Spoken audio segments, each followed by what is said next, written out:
get into a slide. Yep. Okay. I've got other things covering it, so let me just move those. Yeah, can you make it into slideshow? Because we're just seeing, there we go. Now we There see we it. go. Okay, so these are based on the goals we adopted previously at the start of the year. So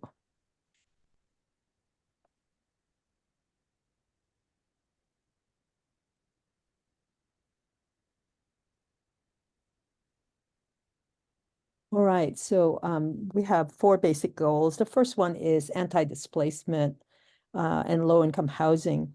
Well, we conducted a low-income house, excuse me, we conducted a housing survey that showed that of the 300 surveyed, the number of units that people were looking at were larger units, meaning the families had more of an extended family. So they were looking anywhere from 2, 3 to 4 units. And we didn't ask them about what percentage of AMI, but rather said, if you were to build 25 units, what would be the different sizes and how much would you rent it for? So based on lived experience, when we calculated, it was between 30 and 60% of AMI.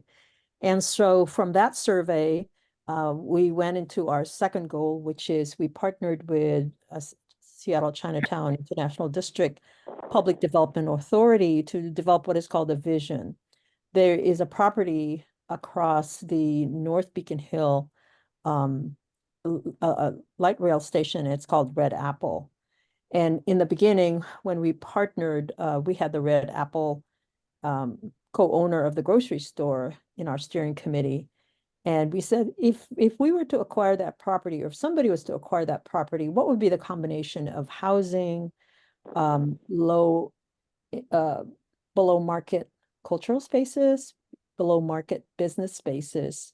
And so they developed a pro forma of what that would be. And we shared that with the communities, shared it with Office of Housing. And we've had a couple of churches contact us who are looking at their property. So they're kind of inspired by that. And then the last item in this goal in terms of accomplishment is that there was a Seattle housing levy that majority of the money would go into funding low-income home ownership, low-income rental stabilization, and funding operations. And that levy passed. The next goal we had is to address the air and noise pollution in Beacon Hill. And we have 3 sources, one from indoor air pollution, because there's quite a number of homes that are still on fossil fuel, that's gas and oil, and from the roads, air and noise pollution, and from the airplanes, air and noise pollution. So we ran the Fix the Harm campaign. And since then, last year, we were the lead organizing in writing a 3-year grant from King County Best Start for Kids to be able to organize a coalition called STAC Airport Community Coalition for Justice, so that we could go and organize people of color around the 7 cities surrounding SeaTac Airport. The second was during the 2023 legislative session, the law that would have sunsetted the Commercial Aircraft Coordinating Commission was going to establish a new study group or work group. And they were saying originally that it would be the purpose would be to expand the airport or site a new airport. And we wrote letters to the governor and the legislature saying, if you do that, then for sure you would have exacerbated the unjust impact on our communities. So for Beacon Hill, we're under the flight paths and we're not eligible for mitigation. It would just increase the flights. And of course, in combination with Beacon Hill, Duwamish, Chinatown, from under the flight paths, as well as other communities and around SeaTac, you're looking at 400,000 plus individuals within that 10-mile radius. The third one that's really important for us is we have been organizing port candidate forums so that because we wanted folks to be exposed, number one, to the community, for people to understand that King County residents elect the port candidates. And so far, apparently this is our historic people of color. There's three who are the majority in the Port Commission. But our goal really is to educate them about the needs of our community for environmental health and climate issues regarding CTAC. And the last one is we organized a co-organized with El Centro de la Raza, King County International Airport Community Coalition, Quiet Skies, and 350 Seattle, a community report back to say, where are we now in different parts of the campaigns, the different kinds of laws that are coming up, the different ways to help our communities. So the next goal is climate resiliency. And Beacon Hill is part of the Beacon Hill Climate Resiliency and Clean Energy Task Force. There are three stakeholders: Beacon Hill Council, Assunta de la Raza, and Bethany United Church of Christ, which is on its way to becoming our first climate resiliency hub. We have cooling centers in Beacon Hill, such as the Beacon Hill Public Library and the New Holly Library.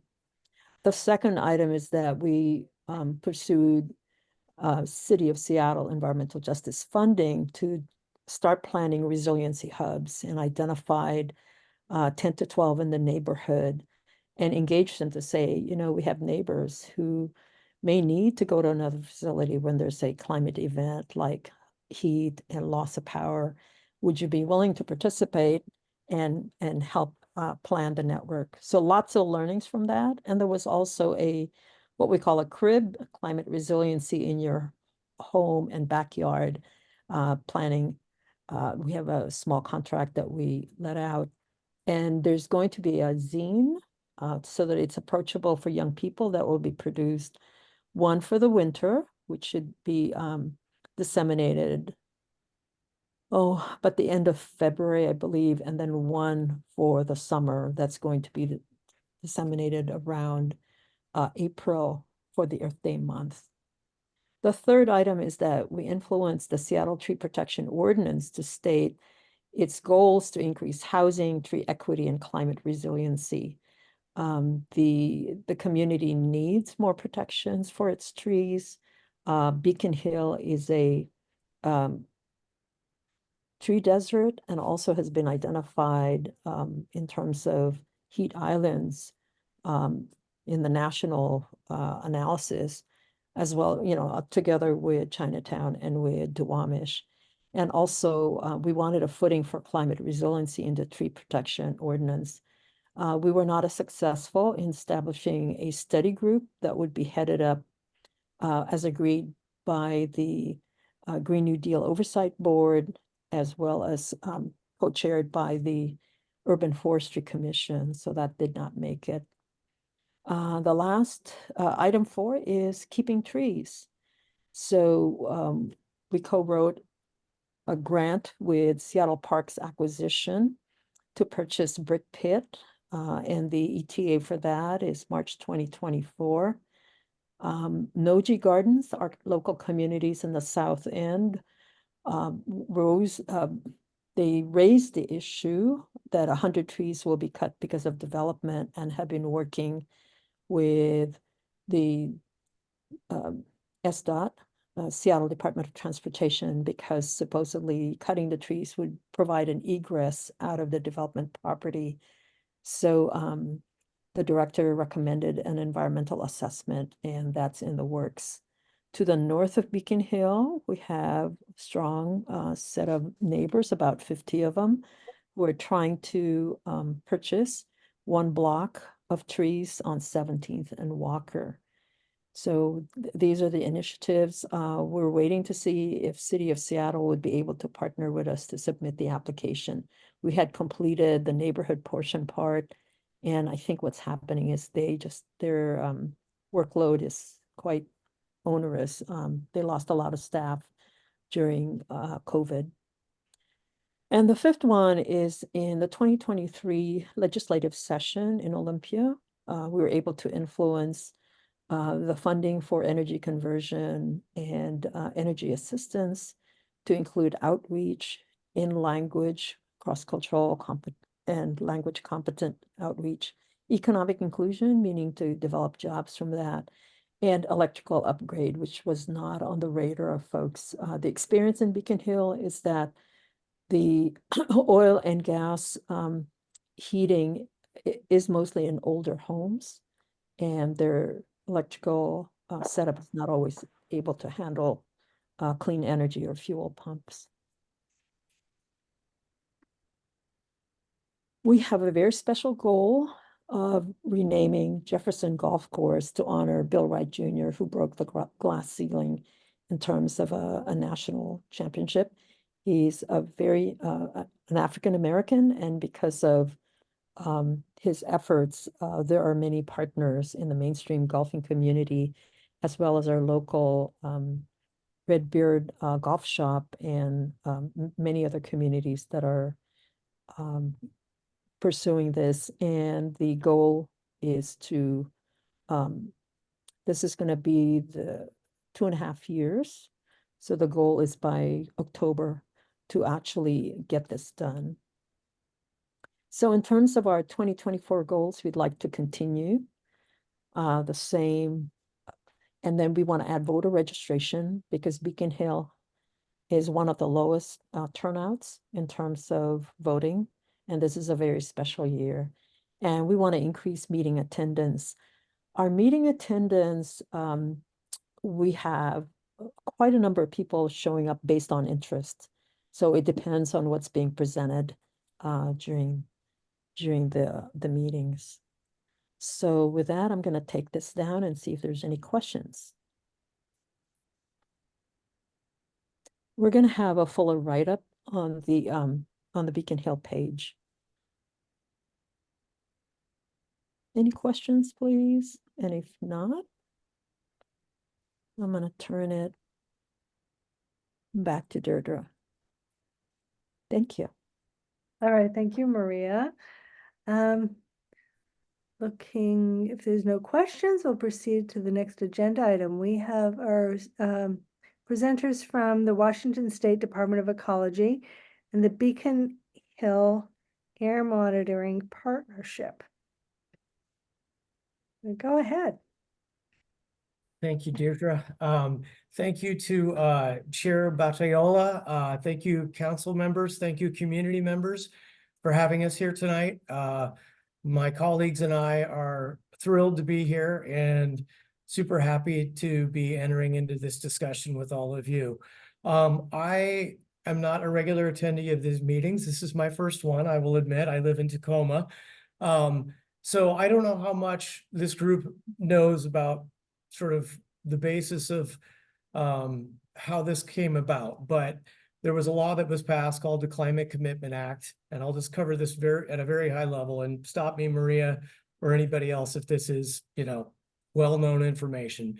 But in 2021, the legislature passed and Governor Jay Inslee signed into law the Climate Commitment Act. So this was a sweeping piece of legislation that essentially started a cap and trade program, much like the one California has in Washington State. And part of that law, so cap and trade programs are designed to put a cap on greenhouse gas emissions and then slowly reduce those emissions over time. And the Washington State legislature was smart enough to recognize that there are communities across the state that experience disproportionate impacts from air pollution. And so they wanted to ensure that the law had protections that while greenhouse gases are being reduced, air pollution in these communities that are disproportionately impacted by air pollution are also brought down. And so Ecology, through a portion of the law, through a section of the law, was directed to basically implement a program, an environmental justice program, to expand our air monitor. Well, let me start first. Identify communities that suffer these disproportionate impacts from air quality, and then expand our air monitoring network in these communities, some of which already have some monitoring, but the idea here is to add more monitoring so we can get a better idea. And so the community knows what's happening in their neighborhoods and can understand that and work with Ecology and take measures to protect their own health and help us implement policy decisions and grant programs to bring pollution down in these communities.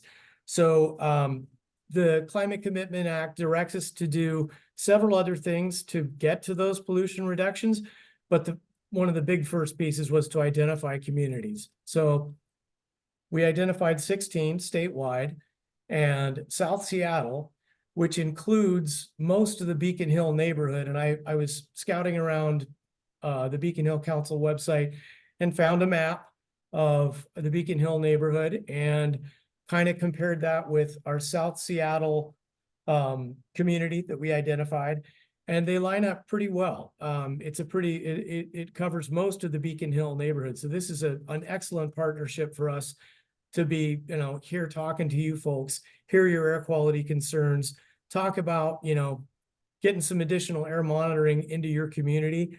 And I'm just really happy to do that. I want to stop and pause and just take a question if anybody has any. I've got some more things to share, and then I'm hoping to maybe turn it over to one of my colleagues and just open up the discussion. But wanted to pause and see if anybody had questions about anything that I've shared so far. Sean, Yes. can you please share with the folks, for some reason, I was thinking it was going to be temporary monitoring. Can you say more if it's going to be temporary or long-term? Great question, Maria. Thank you. And I'm sorry, I should probably be saying Chair Batayola, but I don't know how formal these meetings are. Whether We're you neighbors. Okay, cool. Okay, Maria. So yes, great question. So the whole purpose of what we're doing in the Climate Commitment Act, the environmental justice provision that I've been talking about, is we are trying to understand pollution at a finer scale in these communities. That helps us, that helps the community. We can work together to bring down pollution levels. So the way you do that really is you don't have a bunch of monitors that move around, because then you can't really track what's going on at that location. You really need fixed site monitors, and you want to leave those in place for years. So you can, because any one year you can have weird weather patterns that impact, smoke during the winter and wildfire season during the summer. So what we really want to do is get a good idea of the trend over time, and hopefully with the efforts that, we'll be undertaking, we will bend that trend down, and pollution levels for these pollutants that we're supposed to focus on for the Climate Commitment Act will go down. And so the idea is we will be putting monitors out there with input from you and help from you, hopefully, and we'll work on that together. And we'll leave these monitors in place. The idea is to leave them in place for years. We might have to move one on occasion, if somebody that allows us to put a monitor at a school, for example, if they have to do a re-roofing project or something that impacts where the monitor is located, we might have to find a new site. Maybe that's temporary, maybe it's long-term. The other thing that can impact it is if we hear a strong desire from the community, hey, we really want to monitor over there. We might just be able to find another monitor and put another one in, or we might actually have to go, well, this one over here, what do you think about this? This one's reading a little lower.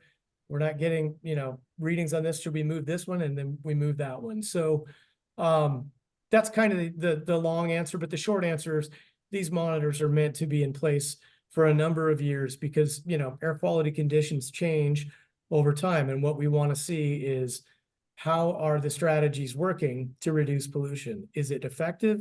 Are we reaching, are we improving air quality for the community? That's really what we want to know. So that's what they're designed for. Maria, did that answer your question? That is a great, great project. Long-term air monitoring. Thank you. This is Deirdre. I have another question, and then Mitchell will be after me. Is there already a monitor at Jefferson Park? Is that part of your project or is that a different thing? So that is one of our ambient air monitoring stations, and the monitors at Jefferson Park. So that is what's called a National Core Monitoring Station. EPA passes through money to us to operate this station, and it is literally one of about 70 air monitoring locations in the state. And we monitor just about everything that you can monitor under the sun there. It is a super site, and it's also super expensive. And so we wouldn't be able to do something like that everywhere, but that site is really cool. And Matthew is here tonight from our team, and he works at that site. He runs many of those monitors. And I think, Maria, you've been out there and you've seen that site. I would also like to introduce the idea of maybe, having folks come by and maybe take a look at that site if they have interest. We could put our contact information and maybe arrange something, a visit for folks to come see that, because it is pretty it's pretty remarkable. It is, like I said, it's one of 70 super sites. It's hundreds and hundreds and hundreds of thousands of dollars to run it. And we've actually got a project in the hopper. We got some EPA money through the Inflation Reduction Act. We're going to try to refurbish the site, expand the footprint a little bit, and hopefully that'll allow us to do more partnerships with the University of Washington, with the Puget Sound Clean Air Agency, with the communities. That's a goal of that project. We haven't broken ground on that, but we're still working with the City of Seattle Recreation and Parks Department to get that going. But yes, so we do have one monitoring site in Beacon Hill. There's another one that's very close, that's just up the road. It's right adjacent to I-5, and that is the 10th and Weller. It's at 10th and Weller. It's another site, but it's designed to measure near road pollution. So it doesn't have as many parameters, as many measurements as the one at Beacon Hill, but it's a pretty interesting site, and it's going to be the focus of some work from our Puget Sound partners to measure ultrafines and things like that in the coming months and years. So Deirdre, did that answer your question? Yes, it did. And I believe Mitchell has a question. Mitchell. Yeah, well, I was just wondering how far north the study is. Is it Jefferson Park, the furthest north right now, or the monitoring? Well, we have monitoring all across the state. So the Department of Ecology, we partner with the 7 local air agencies in the state. We partner with tribes, around the state, not all of them, but many of them around the state. And we basically have a network of about 80 sites across the state. So in Seattle, between us and the Puget Sound Clean Air Agency in the greater Seattle area, I think there's around 5 or 6 permanent fixed sites. It might be more than that, but I'd have to look at our map and look at the list to be sure. But all of those efforts are coordinated between us and the Puget Sound Clean Air Agency, and also a little further north, we work with some tribes as well. So I hope that answers your question. I think in terms of what I'm here tonight to talk about, I think we want to talk about the Beacon Hill neighborhood, right? We want to increase the number of monitors in the Beacon Hill neighborhood. So that's really what I'm here to talk about tonight. But I'm also happy to answer any questions about our statewide monitoring network or wider concerns that folks might be curious about. Sean, if I can just add some background information. So earlier when Sean was talking about, I believe 16 sites that It's you were 16 looking at? communities. 16 communities. The Climate Commitments Act talks about overburdened communities, and it uses the health disparities map, I believe, with rating 7 on up. And so our neighborhood was showing up that way. And in the initial conversation I had with Sean, some of the data that we can provide to him was the residential noise frequency data, because that indicates that the airplanes were flying above and the frequency, and then the ultrafine particle mapping that Dr. Edmoncito did. That was funded by the City of Seattle. Beacon Hill Council and El Centro de la Raza requested out of Teresa Mosqueda.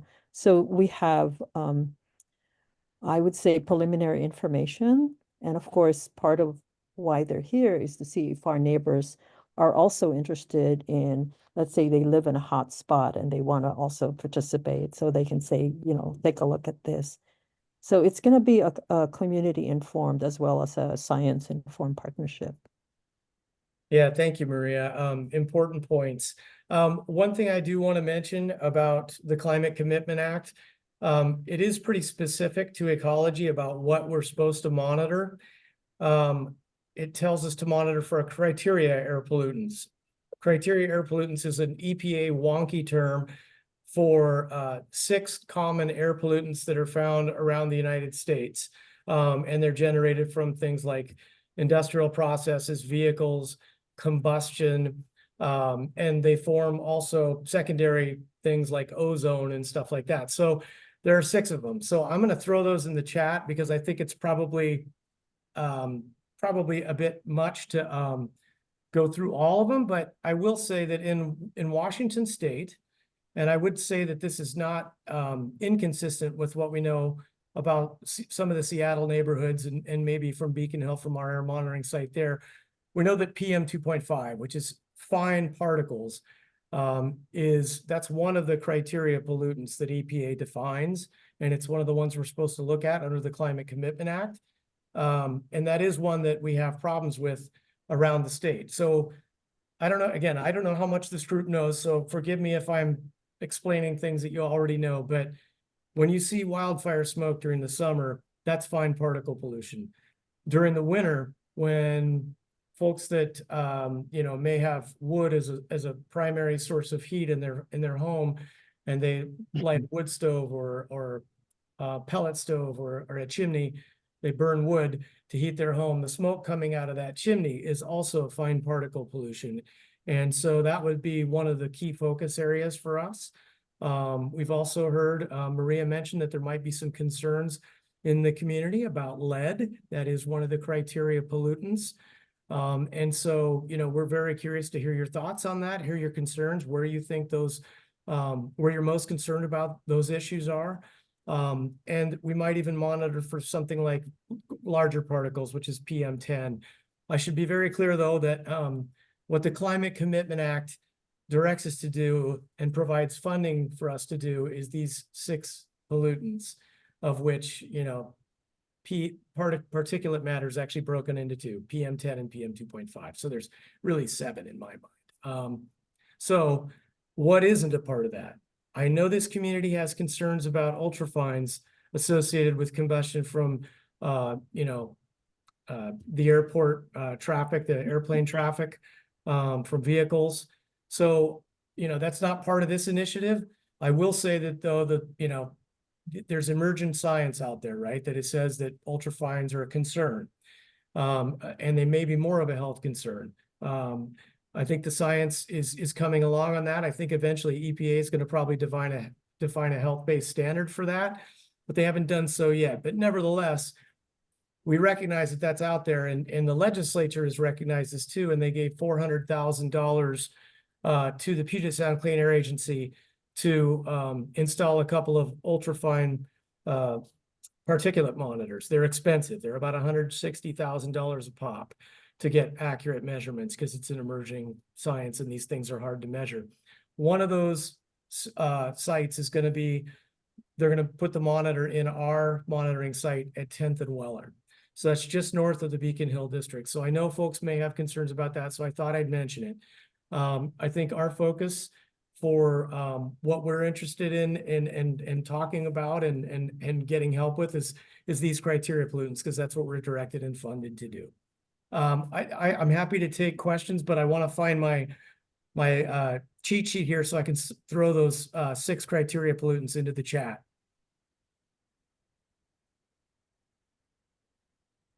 Looks like Jerry?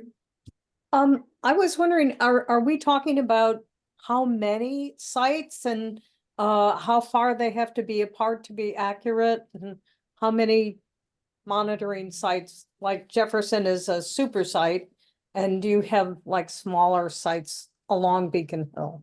So that's a great question. So Beacon Hill has the one monitoring site that is actually in the neighborhood, and that is the Jefferson Park super site. What we want to do is talk to all of you about adding some more monitors around the Beacon Hill neighborhood. I'm hearing folks that are in the central part. I'm hearing some north. I'm hearing some folks south. And I know that the Beacon Hill neighborhood kind of stretches north-south and goes, you know, east maybe to the middle of the valley and then over to the freeway. So I think, you know, we're interested in hearing where folks want to see monitors. We do have to follow some criteria that EPA defines for this kind of monitoring.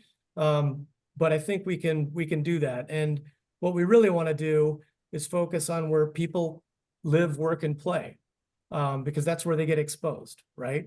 And so oftentimes really good monitoring sites, we can find them at schools, public libraries, fire stations, police stations. So I would ask the folks on this call, if you know a place that's publicly accessible, so not private property, but public property, or a park or something that you think would be a good candidate where you want to see a monitor, we'd be happy to talk to you and work on that. So I'm thinking our general approach, and I know we're getting short on time, Maria, and I want to respect that. Let me know if we're going over here.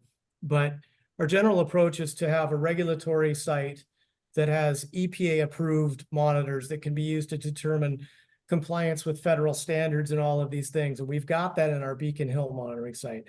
What we want to do is take monitors outside of that are small, portable, and can be installed easily and quickly and get data soon. And that is one of our chief tools for doing that is created by a gentleman in Scott's unit who has designed this low-cost particulate monitor. And we have co-located these things with EPA-approved methods, and they are very accurate, but we can build a lot of them and we can deploy a lot of them. So I'm thinking, you know, between 5 and 10 across the Beacon Hill community. Again, they measure fine particle pollution, but that's one of the pollutants of most concern in Washington in general, and I think in the Seattle area as well, for places where there's a lot of wood stove use and certainly during wildfires during the summer. So, Jerry, I don't know if that answered your question, and I want to be respectful of time on the agenda here. Yeah, that did. Thanks. Okay. So I would ask folks, I'm not sure how we want to roll here, Maria, but I will say that there's a couple of links that have been put in the chat that I want to draw attention to. The first one is the state's air quality map. So it's a statewide map, but you can zoom in on Beacon Hill. You can look at the monitors that are actually running at the Beacon Hill station and see the readings from them if you drill down on the dots. The second one, the second link in the chat is the overburdened communities highly impacted by air pollution. That is a great document to peruse, and you can go right to the South Seattle community, find out what factors we use to determine that it was highly impacted by air pollution and overburdened. And as Maria mentioned, the environmental health disparities map was part of that. EJ Screen, which is an EPA tool, was part of that. We looked at socioeconomic indicators. We looked at indicators of pollution. And so that's a very helpful document. And I would encourage anybody to read through that and let us know if you have questions. And probably the most important thing I want you to take away tonight is there's an air quality survey that we're trying to get as many people to fill out as possible. And so it's the one that says Air Quality Survey Monkey there. And that will ask you specific questions about your concern about air quality where you live in your community. So in the Beacon Hill neighborhood. And that would be really helpful for us. And also we just want to have conversations with folks that have ideas about where they want to see a monitor. And Matthew from my team is here, and I think he could be a great conduit for those conversations. So Maria, I don't know how we want to roll from this point, but I think that's my spiel, and I don't want to take up all the oxygen in the room because we really want to listen too. That's really what we're here for. Do we have flexibility to give more time to them? I can give at least 5 more minutes from my time. Yeah, we have time. So I'm happy to answer any questions. I've shared a lot of information. We've put some chats in there. It looks like there's a new message down here. I don't know if that's selection criteria is to have monitoring representation, at least at South, Mid, and North Beacon Hill. That makes sense. Emphasis on Mid and South due to the powerhouse monitoring at Jefferson. Just my 2 cents. Thank you, Sarah. That's really helpful. I think, do you mind if I copy that and actually put that in my notes? Is that okay? Cool. Thank you very much. I'm just gonna do a Control-C here and put that in my OneNote because that's the kind of feedback that we're looking for, and that is super helpful. So thank you very much. I think the other thing that I'm hoping for is that we send out a simplified version of, hey, because in the past we've heard people, particularly those living by I-5 with a Boeing field across, and so some of those homeowners have said, hey, it's really getting bad. And of course, we tend to hear more in the summer because windows are open. Yeah. Yeah, and in the north, I think we had a couple of people saying they smell stuff and, it's coincidental with an airplane coming over. So this is adjacent to Boeing Field or close to it, but on the Beacon Hill side of the freeway? Yes, because that's kind of like a magic zone because you've got King County International Airport. We don't know if the flight path really goes or because they're coming through. Mm-hmm. It has impact. We know the military data, it's not recorded as to how many military planes fly.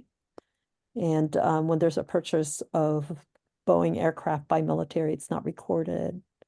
So King County International Airport is adjacent to the Boeing, I'm forgetting what it's actually called, but they're able to use the airfield. That's a great suggestion. Thank you. And I've also gotten Mitchell's down here. I'm trying to figure out how to like you guys's. Oh, there we go. Okay.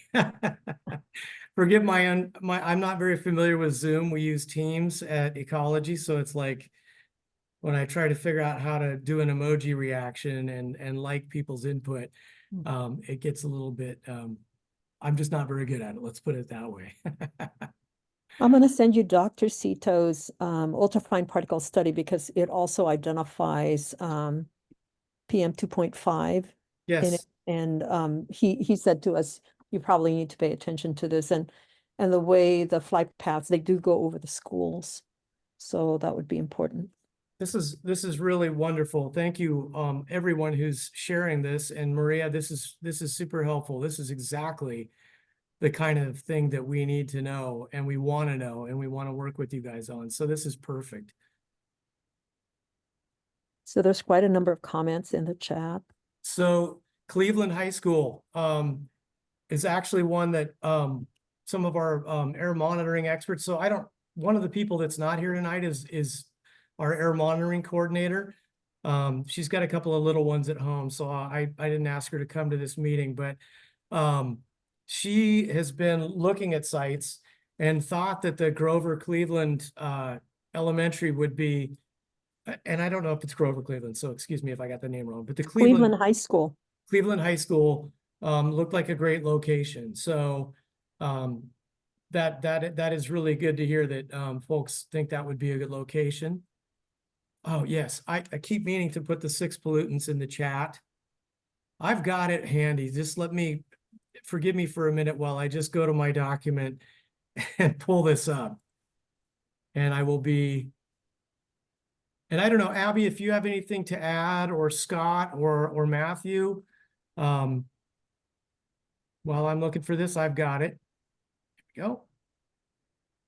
I'm also going to send you the El Centro de la Raza EPA collaborative grant, wherein we did measurements of noise. I think for Cleveland High School, it was noise and air because, and we figured the higher, the more frequent the airplane is, chances are the more, PM 2.5 that's coming out.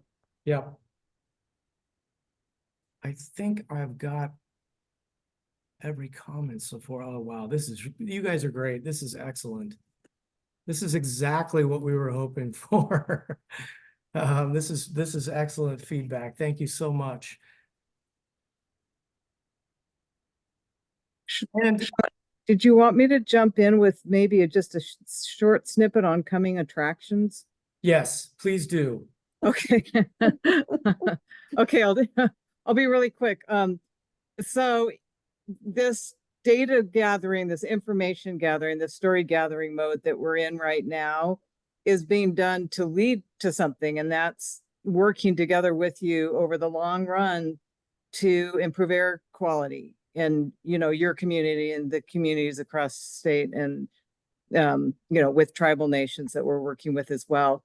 So in terms of coming attractions, Sean, or I guess I put in the link to our survey. So please share that around, and we will be doing like social media and sort of public outreach blast around that coming up. So you'll get more information along those lines to get the word out. As Sean said, we want to get input from as many people as possible. And the survey is in 5 languages in addition to English. Spanish, Vietnamese, Korean, Chinese, and Russian at this juncture. So that's one thing. And then soon we'll have online, and when I say soon, well, I mean into this year actually, but we will be wanting to get input from communities on our grant program.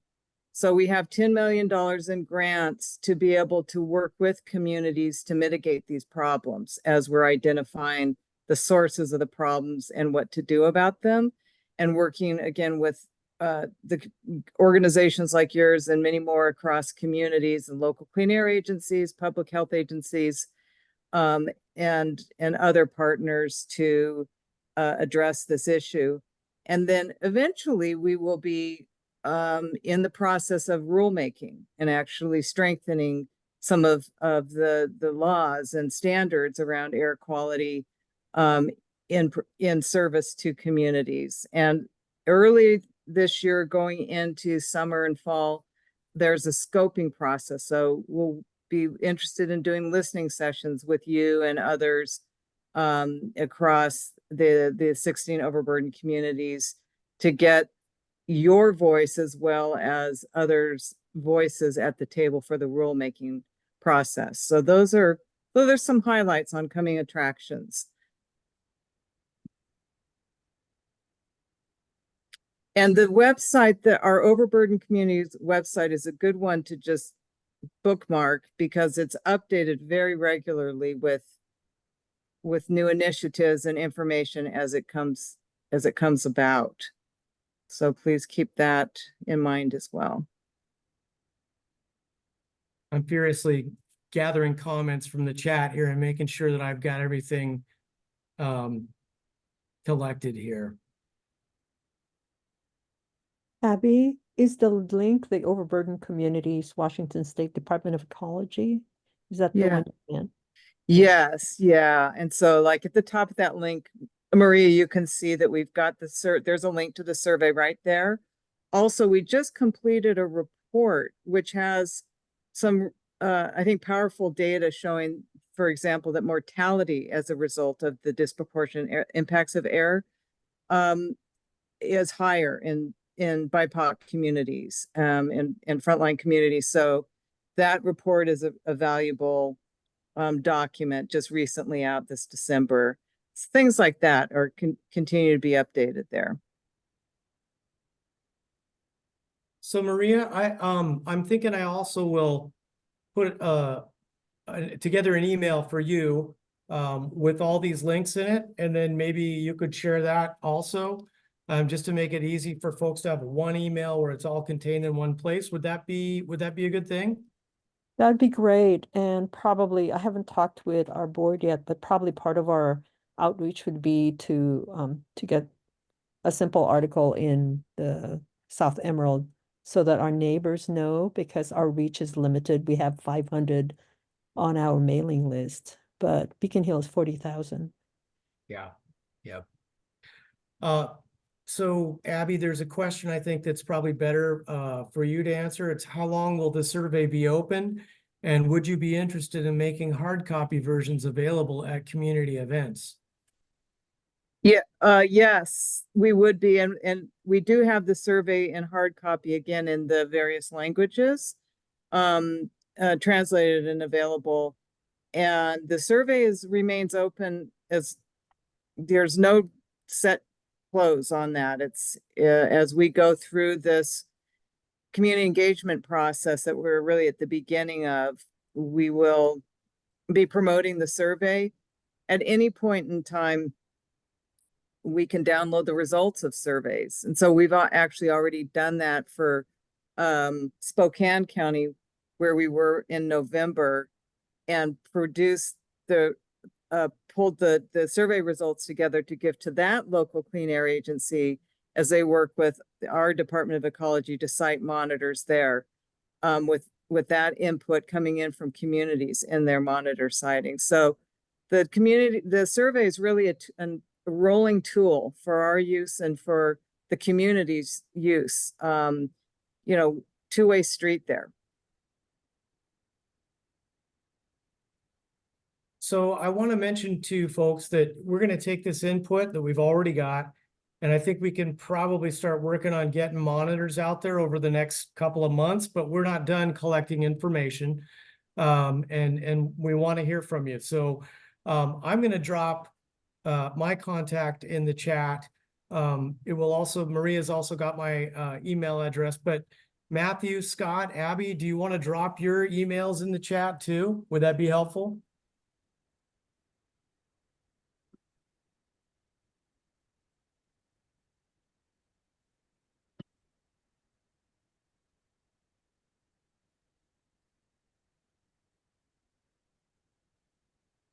Okay, I'm gonna put mine in the chat there.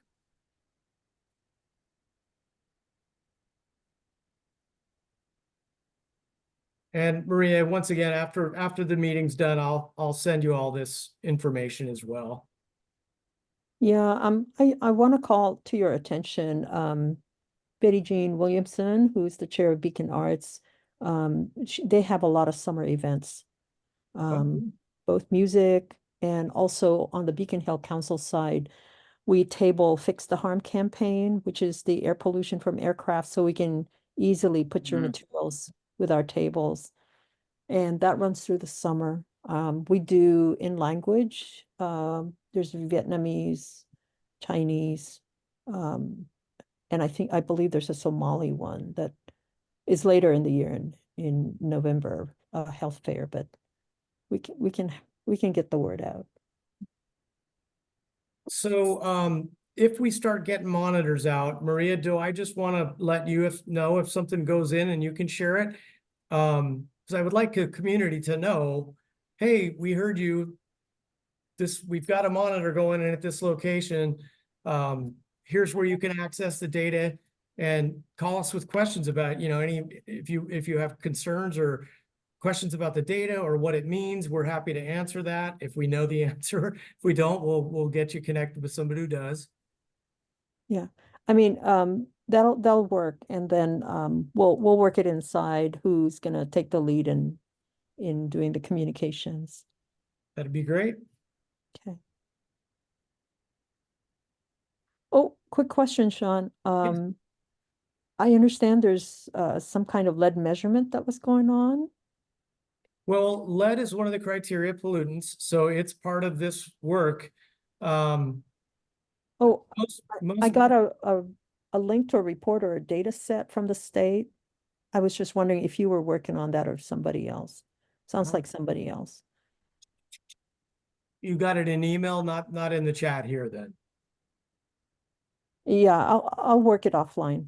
I'll check Okay, in. yeah. Let me know if you have questions about it. It could be a study we've done, a past study, but happy to chat about that anytime. Thank you. Okay. So, everybody, in terms of, just to wrap this up, it sounds like there's interest in our community to partner, for lack of a better word, with Department of Ecology. Just wanted to see folks, if you can give me a thumbs up, because it'll guide our council forward, formal motion. Okay. I see some thumbs up. Okay.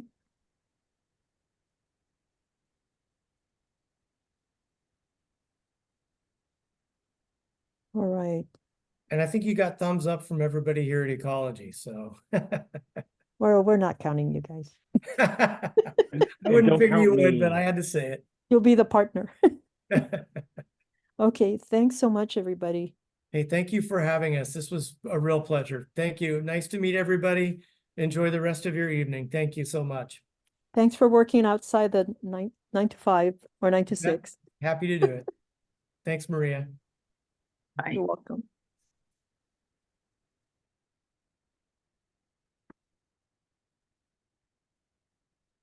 Okay.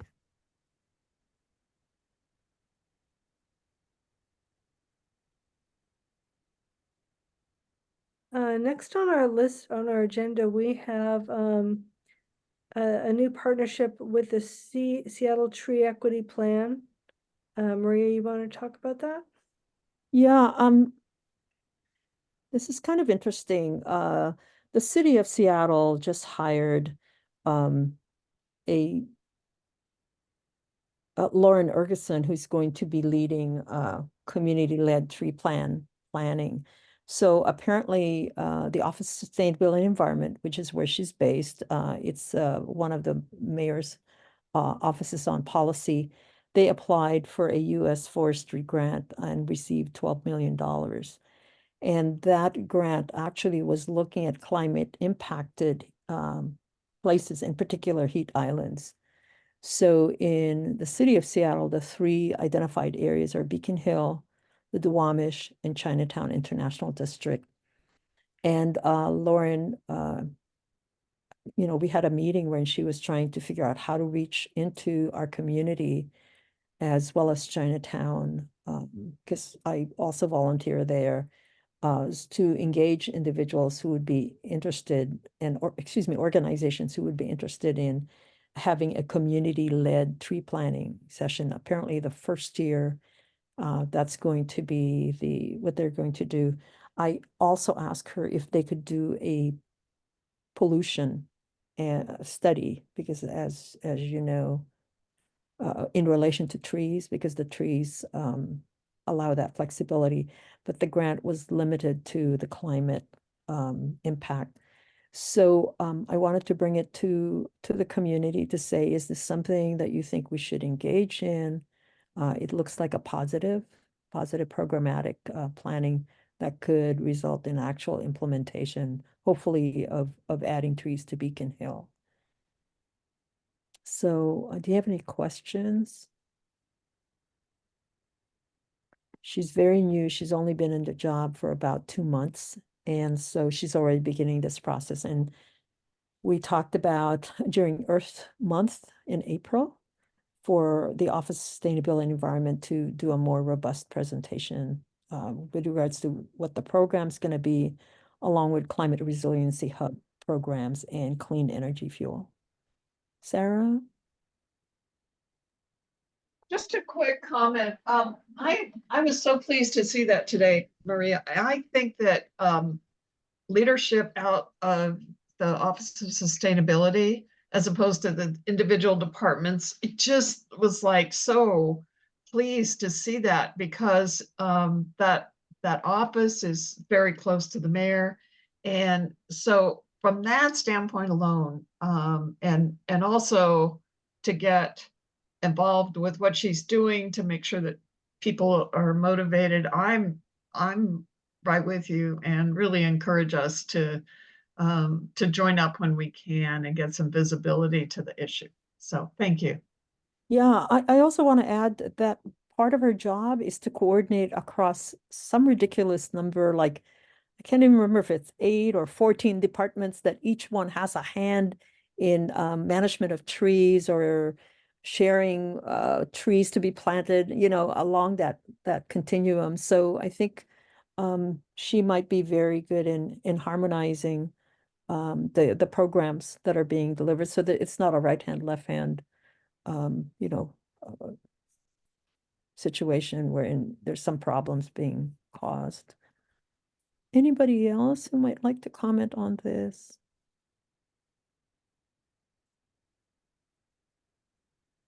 Sarah, is your hand up for a new item? Or that was your previous comment? Okay. I'm not seeing any questions, so, oh, Betty Jean, yes, please.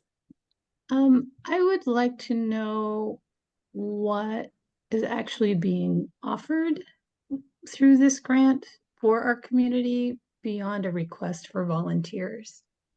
Because while I'm totally advocate volunteering, this is a big job. And I hope they're not just looking to the community to be a free labor force.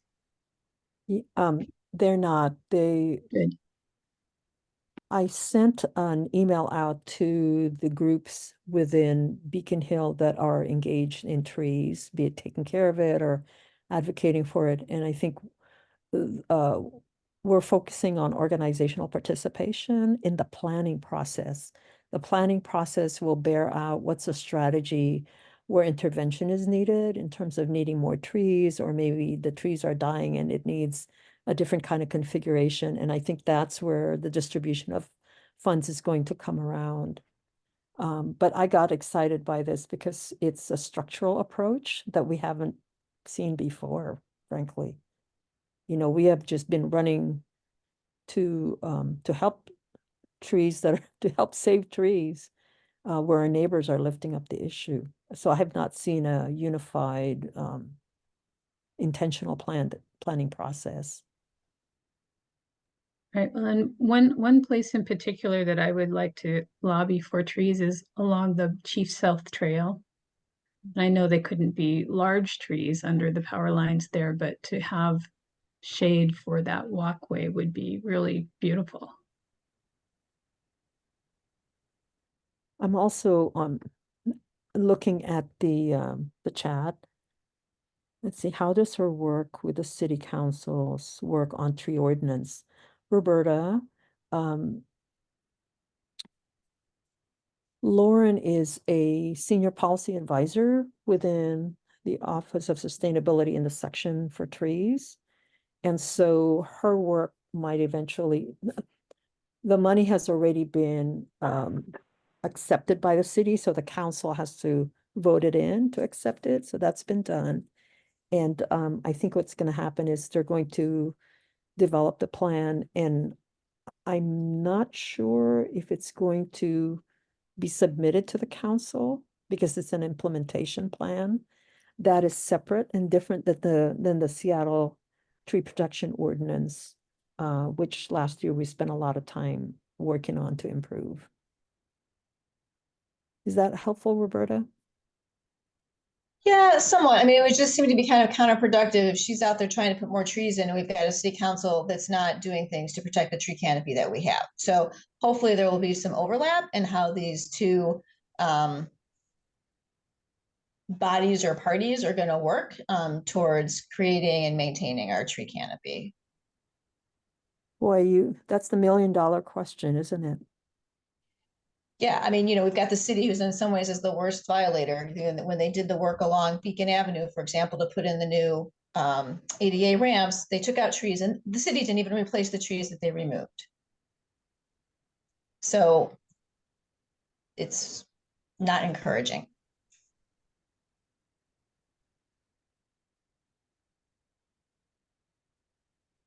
Thank you, Roberta. I'm looking around to see if there's any other comments. Okay, and with that, we'll ask the magic question to help guide our passing motions at the council. Is there support to engage with the city of Seattle in this planning process for Beacon Hill heat islands? Could you, a thumbs up, please, for support?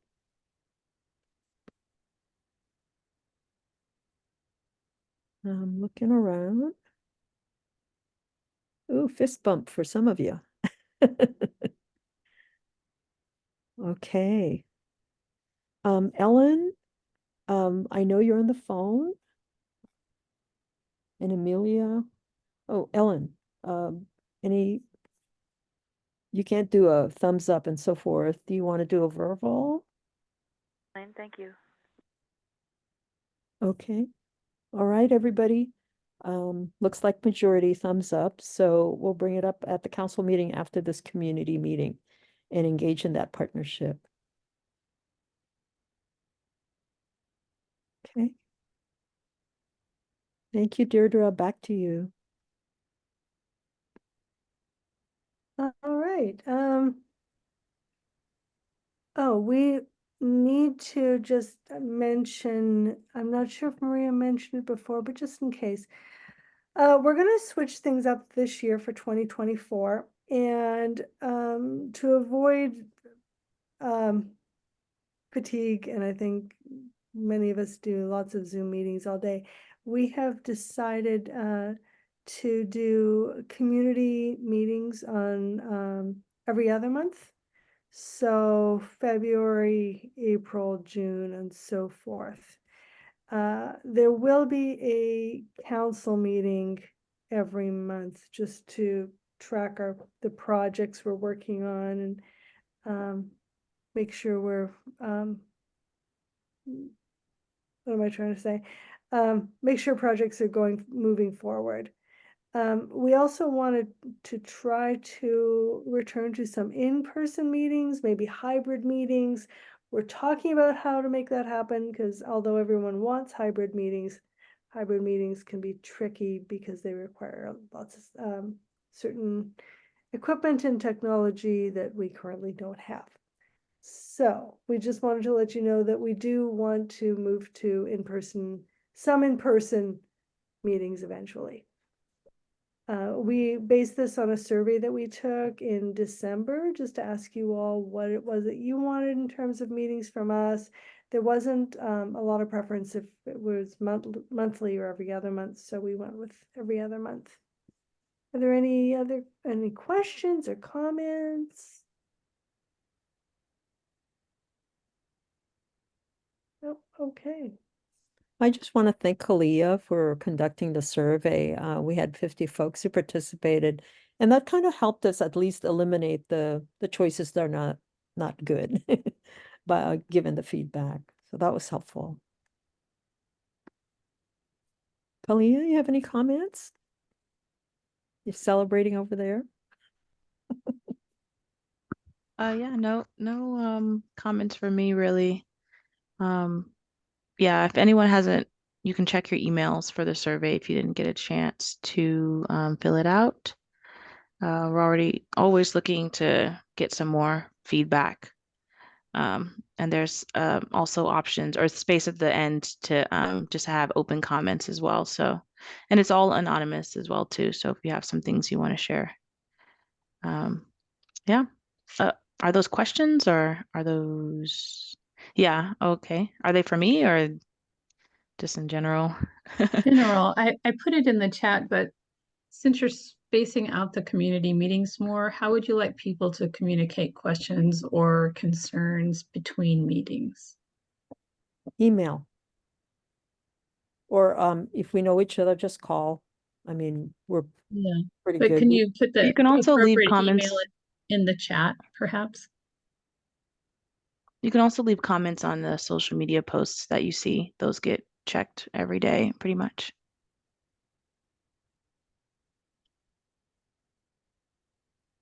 Amelia, you have a question or comment?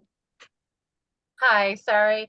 I joined the meeting late, and that's because my stomach speaks louder than my calendar book, and I guess that's the reason why I'm asking this question. These meetings start fairly late and after work, and so I'm just trying to figure out if we were to have in-person meetings, would they still be this late as far as their start time? Just trying to think of, one, childcare, two, people who need to eat dinner, or at least figure out, things that they need to get to after work. Yeah, the meetings would, if we were to meet in person, they would still be probably at 6:30. We realize that's not an ideal time for everybody. Some of us work till 5 or 5:30, myself included. So 6:30 is kind of the earliest we can meet in the evenings. But that's why we also wanted it hybrid, so that if you couldn't get away, you could at least pop us on your device and join that way. We were talking about maybe having an in-person meeting in the summer when people's schedules are sometimes a little more relaxed and the weather's nice. But yeah, good point, Amelia. You know, Amelia, this is such a hard question, just to be frank. We have folks who said, you know, I'm getting out of 5, picking up kids and trying to give them some dinner, and it's like, so we push it down. And then there's some parents who say, you know, that's right before bedtime.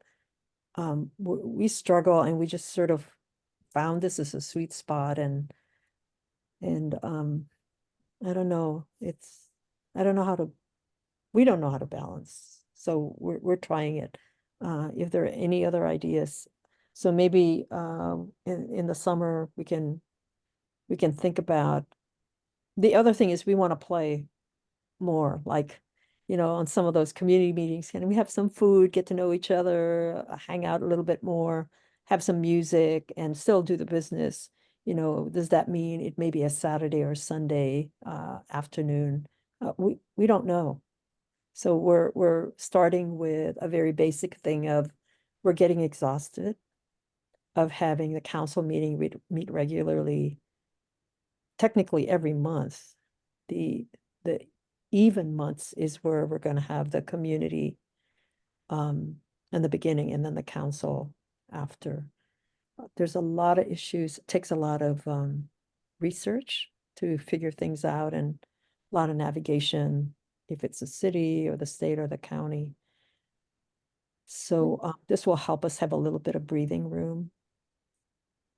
We see your comments about childcare, potluck, catered food. You guys, we're just trying to figure out the Zoom. So you're ahead of us.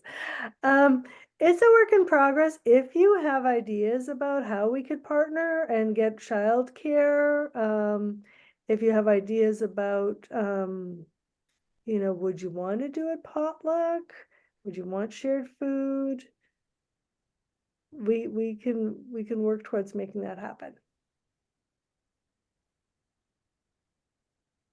Is there anybody, just like, give me a thumbs up if meeting in person is something that would be interesting to you.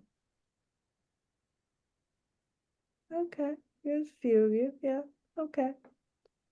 We used to meet in person before the pandemic, and we used to meet at Jefferson Park, and they had a little room in there. But yeah, so who knows? You know, maybe we'll meet at a different place. It would be really great if we could meet North Beacon, Mid Beacon, South Beacon, and change the area so that everybody could come and it wouldn't be difficult. We've heard there was parking issues at Jefferson Park, as you know, you're fighting it out with the golfers to find a spot. We get that. So yeah, meeting in person in Seattle is tricky, but just with parking alone. So it's something we're working on. But in the meantime, we will continue to meet on Zoom. Any other comments about that?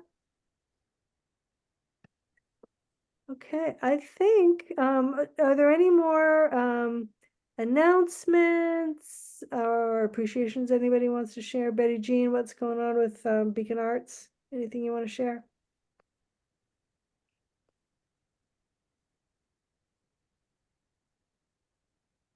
Oh, you're muted. Beacon Arts is gearing up for summer events. We'll be hosting 5 street fairs again on the Festival Street by the light rail station, beginning in May, second Saturday of the month, May through September. That'll be expanded onto the light rail plaza as well as in the Festival Street. And we're in negotiations about whether or not we'll be able to use the plaza and Centilla at El Centro. So that's in the works. And our concert committee will be opening the application for performers for all of those dates, as well as for the July and August concerts in Jefferson Park that we call Jefferson Jumpstart. And our newsletter will be going out tomorrow. If you don't receive our newsletter, you can go to beacon-arts.org and sign up on our website. And we'll send you a newsletter once a month and not bug you too much, but keep you informed about what we're doing. And the other thing is our garden club, that's one of the programs for Beacon Arts, has been doing a garden share with a seed library at the street fairs, and the seed library has been living next to the station coffee shop. Unfortunately, that cabinet was destroyed, and we have no plan to replace it at this time. So we'll have seeds available at the garden shares, but probably not in between. We're looking at how to partner with other agencies to perhaps distribute more seed, and we'll figure that out. We have lots of seed on hand that we are planning to distribute this spring, and we will be having some seed packaging parties to break down the commercial seed packets into smaller packets so that people don't get 500 carrot seeds when they only need 50 or whatever. So we'll break it down, and we'll probably hold those at Jefferson Community Center. Information about that will be on our website and in our newsletter forthcoming. Thanks. Thank you. And I see Eric and then Chris.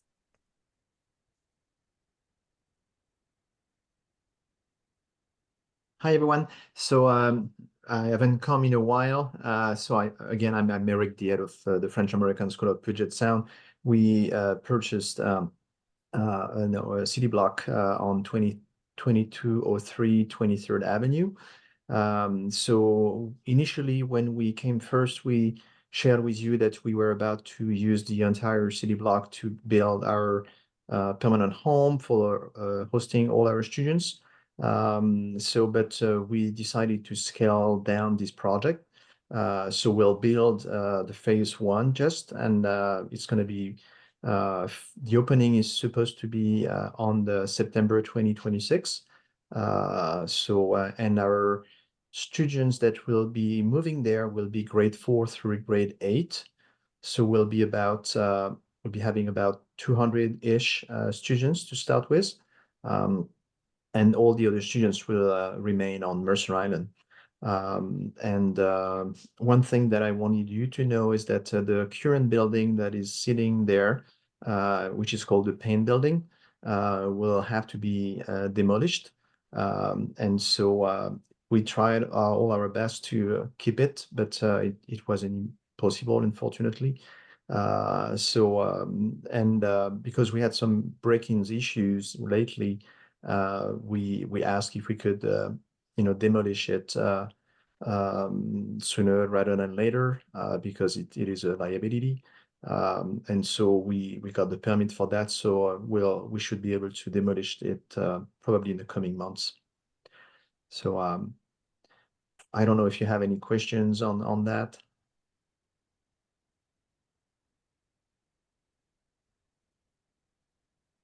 Well, thank you, Eric, for the You're welcome. update. We're looking forward to having the students in our community. Thank you. Chris.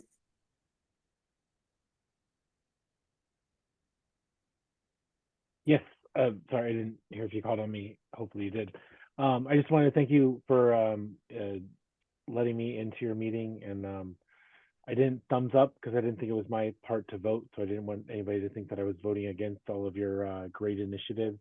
And I also wanted to follow up because I was actually just looking into the hybrid meeting piece, and I have some equipment that might be able to help. So I'll send an email to that general inbox, and maybe we can have some further discussions. But I just wanted to say thank you, and you guys have been doing some great work. So thank you very much for letting me in. Thank you, Chris.